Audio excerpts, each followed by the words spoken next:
Good evening. Today I will be talking about systematic withdrawal plans. I'm really sorry for the delay on my part to put up this video. One of my viewers wanted me to explain how SWPs work. You see, I am used to talking in front of a class as I am in a teaching profession. But doing YouTube videos is something that I am learning now, and it's quite exciting, telling you frankly, and it is I'm learning new every day when I'm doing this. Basically why I started this channel, just to tell you a little, was to create financial awareness so that more and more people invest their money with full knowledge about what they are doing with the money and where they are investing the money. Okay, coming back to the topic now, SWPs. Now, as the name suggests, SWP stands for Systematic Withdrawal Plans. Now, these are investment plans in mutual fund schemes. What are SWPs? SWPs are basically when you instruct your mutual fund or the AMC, asset management company, to withdraw a certain sum of money from your invested amount in a particular scheme at a particular date for a particular time period at regular intervals, say monthly, quarterly, yearly, and deposit it in your bank accounts.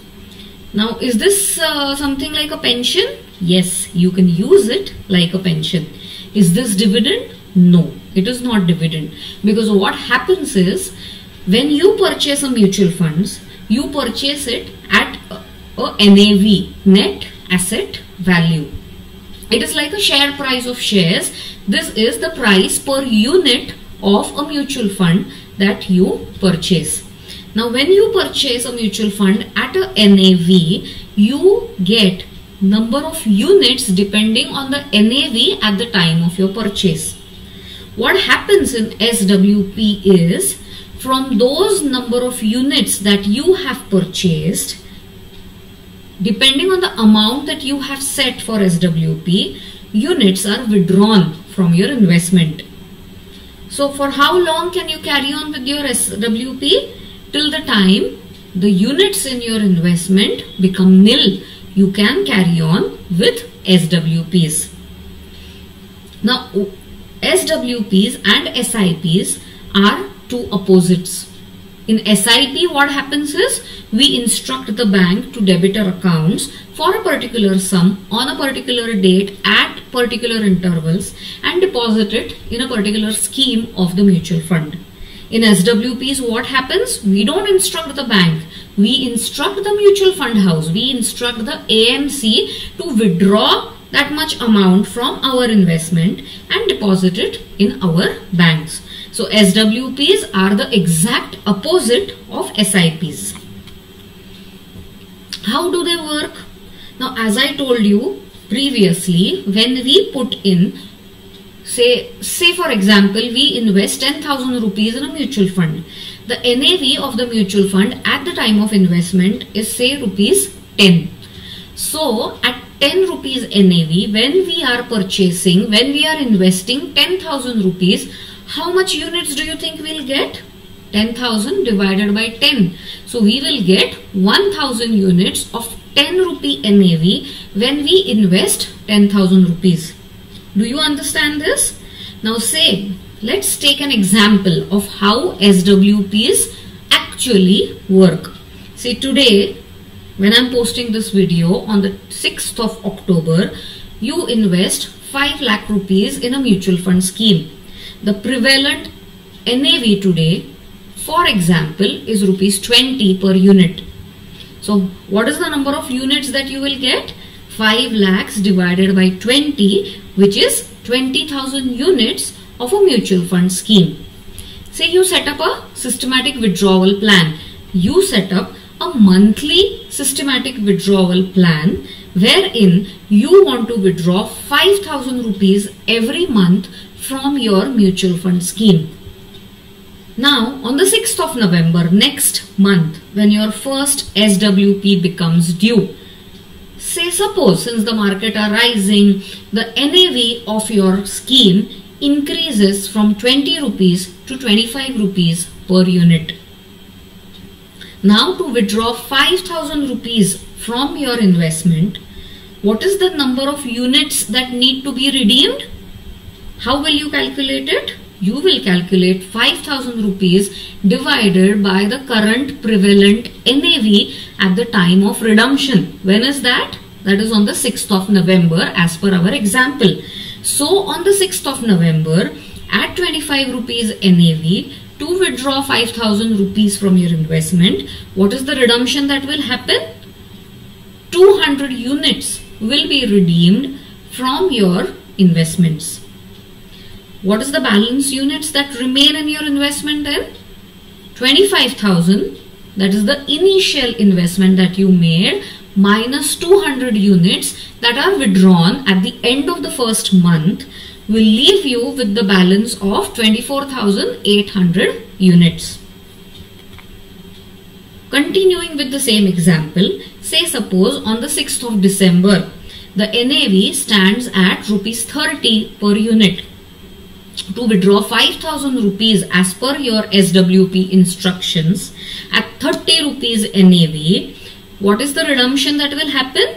166.67 units will be withdrawn from your initial investments. What is the number of units? Balance number of units that remain with you? 24,800.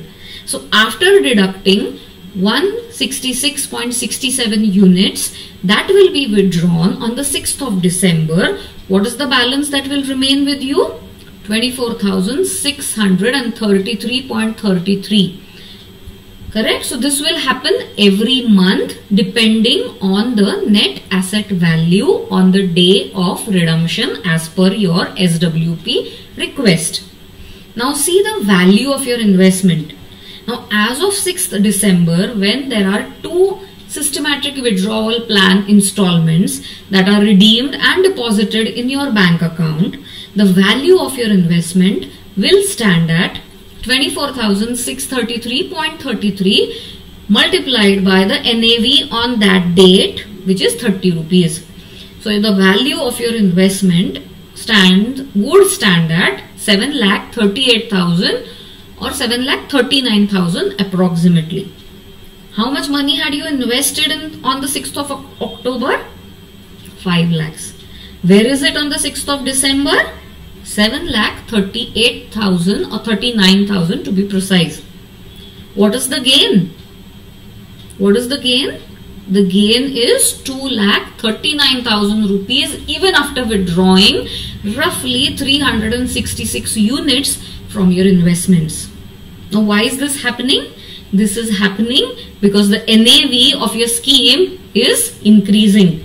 Now because of that, during redemption, lesser number of units are redeemed from your investment. What will happen if the NAV is decreasing? When the NAV is decreasing, more number of units will be redeemed. The value of your investment also will be on a lower side. Now coming to the tax calculations. Why is NAV beneficial? Why is SWP beneficial? Why? Because firstly, no TDS is deducted on the capital gains at the time of redemption. TDS at the rate of 10% is deducted on the dividends that are paid by AMCs. So in case you opt for SWPs instead of dividend payout, you will not be taxed for that 10% TDS. So this is one of the benefits of opting for SWPs instead of dividend payout plans.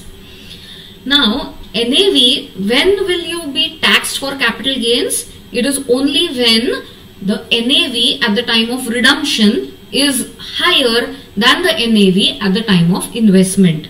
When that happens, there is going to be a gain and it will attract capital gains tax. Now there are two types of taxes which we need to think about before we invest in SWPs.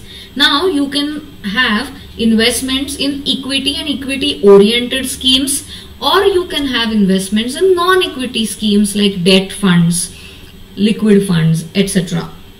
Now, when you invest in an equity fund, this is an important part. Please listen carefully. When you invest in an equity fund, when the redemption happens before 1 year, before 12 months from the date of investments, it attracts short-term capital gains tax. And what is the tax rate? 15%. If you redeem through SWPs or bulk redemption after 1 year from the date of investment, what happens then is, till the amount of 1 lakh rupees per financial year, there is no tax. For any gain above a lakh of rupees after 1 year of your investment, you will attract tax at the rate of 10%. Now, in case of non-equity mutual funds, the time period is more. In equity mutual funds, it is 1 year. For non-equity mutual funds, the time period to calculate short-term capital gains tax is 36 months. Now, if redemptions happen within 36 months from the date of investment, what is going to happen is, any gain that the investor receives will be added to his total income, and it will be taxed as per the applicable tax slabs for a particular investor.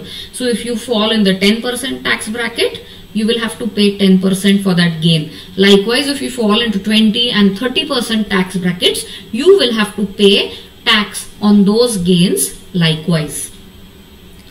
If you redeem from non-equity mutual funds after the period of 36 months, after 3 years, gains are taxed. Long-term capital gains are taxed at 20% after allowing indexation benefits. Now this comes to the taxation part of SWPs. Now, why are SWPs beneficial? Firstly, as I have already told you, they do not attract TDS like the dividend payout option in a mutual fund. During these COVID times, most of us, many of us have faced hurdles where there are no increments. Maybe the salary has been reduced, we lose our jobs, household expenses. It becomes very difficult to meet our daily routine household expenses. Now, in such times, opting for SWPs is a great idea. What happens is, it creates a secondary income source. It does not erode your capital investment, the initial investment that you have made in rising markets as we are facing in today's times. What happens is, you can opt for withdrawing only the gains. Instead of opting for a fixed sum, you can opt for withdrawing particular gains in the investments in your mutual fund schemes. That option is also available with the AMCs. Now, for retired people, especially those who worked in the private sector or who do not have pensions as per the government plan, this SWP, setting up SWPs in your mutual fund investment will serve as pension, where a fixed sum of money can be withdrawn every month. So this is very beneficial to retired people who have stopped earning and are dependent on their investments to meet their day-to-day expenses. So this was all about SWPs. Please ask me questions and please let me know in case you want explanations on any other financial terms or financial products that are available in the market. I will be happy to help you. Please subscribe to my channel and watch out for more informative videos on my channel. Thank you.